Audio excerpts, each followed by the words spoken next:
paper presentation in National Conference of the Indian Orthopedic Association, CME lecture presentation in state and national conferences, Secretary of West Bengal Arthroplasty Society, faculty in National Arthroplasty Conferences. Dr. Chandan Pathak will speak on emergency management of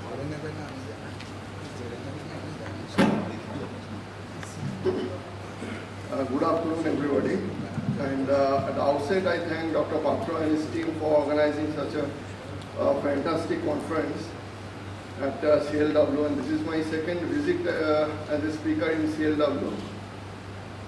And it's very difficult always to speak in the post-lunch session, as Dr. Basu told you. And if I am standing in between a sort of nap and a forceful blinking of your eyes, I take your permission. You may feel free to have a soundless sleep. So just why I have chosen this topic, initially I thought to talk on my favorite topic of joint replacement, but I thought that this is a very sort of general audience and I should restrict my topic to arena where everybody can understand, and this is a very important one, so that in daily day-to-day life we feel, and we sometimes feel that we are lacking some knowledge to accept some emergency management. So management of orthopedic emergencies and urgencies in hospital emergency. Now accidents do not come on notice, but it is better to be prepared to manage eventualities. Now, why the objective of this lecture presentation is to define orthopedic emergencies and urgencies and to discuss its relevance in our practice. And we cannot discuss each and every category. We will review some of the very important, pertinent situations that we face and discuss initial management of those problems. Now, by definition, a musculoskeletal injury or a condition that, if missed, could result in additional complications, significant impairment, or maybe death.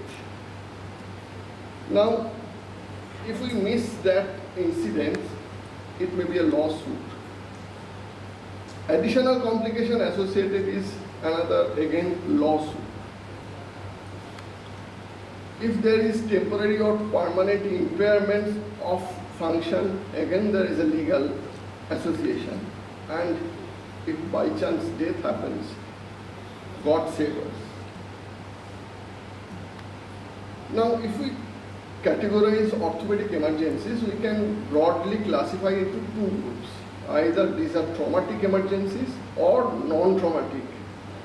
In non-traumatic, acute gout is one of the most important disease factors for which the patient may present in the emergency. And traumatic causes are open fractures, neurovascular injuries, dislocation of joints, and septic arthritis. Now, to start with the open fractures, what is open fracture or compound fracture? We all know that there is the skin overlying the fracture is broken. So the fracture is communicating with outside. We can classify open fractures broadly into inside out. That means the fractured ends have pierced through the skin, or outside in, so that first the skin breaks and then the fracture happens. Now this is a situation where there is degloving of skin, the bones are jumbled up, and this is the typical example of outside-in compound fracture. Now you can classify compound fractures or open fractures into type 1, where the wound is small, say less than 1 centimeter, usually clean and low velocity injury.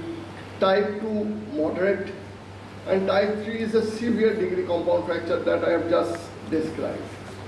Now, complications are, these things one must keep in mind while performing emergency duties, that if I receive a open fracture, these might be the complications.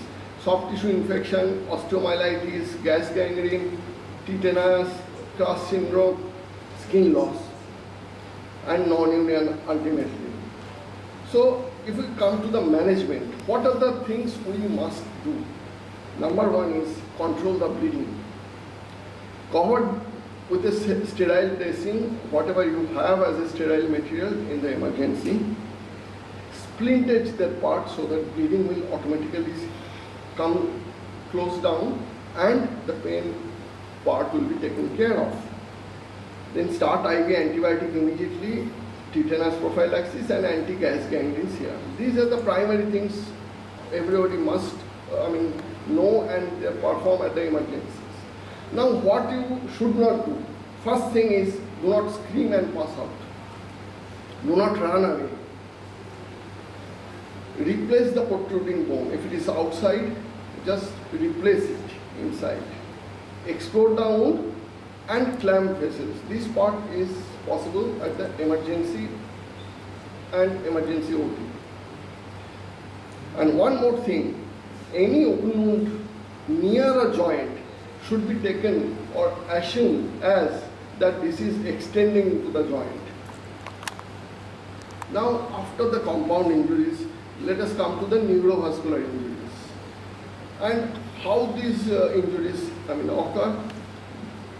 They include vascular trauma, trauma to the nerves, and most important that we'll discuss slightly in detail is compartment syndrome.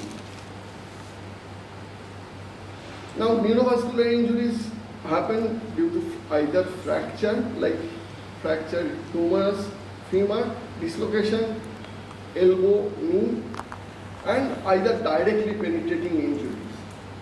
Now, before going into the neurovascular injuries, we should have a brief sort of idea about where the major vessels and nerves run or they are aligned. And particularly in case of lower limb, there is a typical orientation that major vessels, they initially are in the front of the hip, and as they go down, they come into the back of the knee.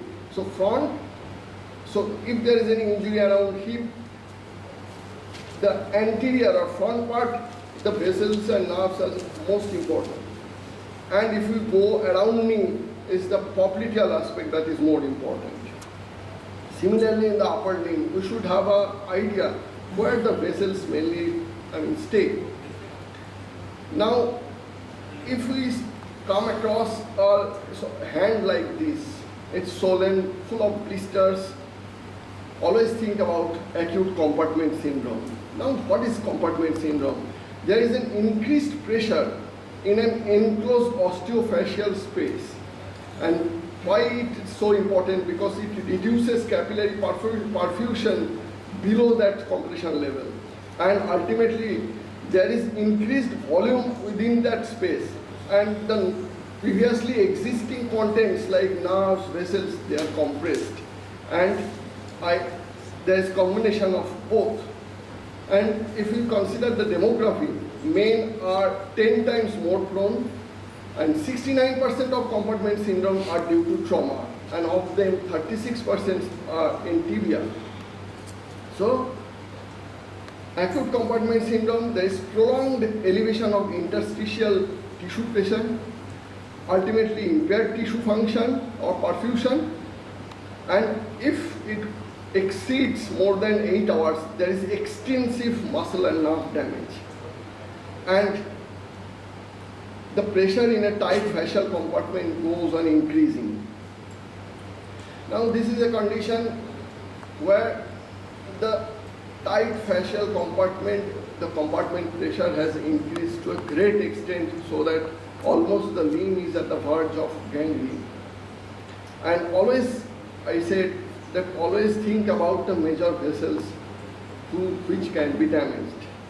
And you can save the limb if you kindly and judiciously intervene at the right time by fasciotomy. Again, there is a very common fracture.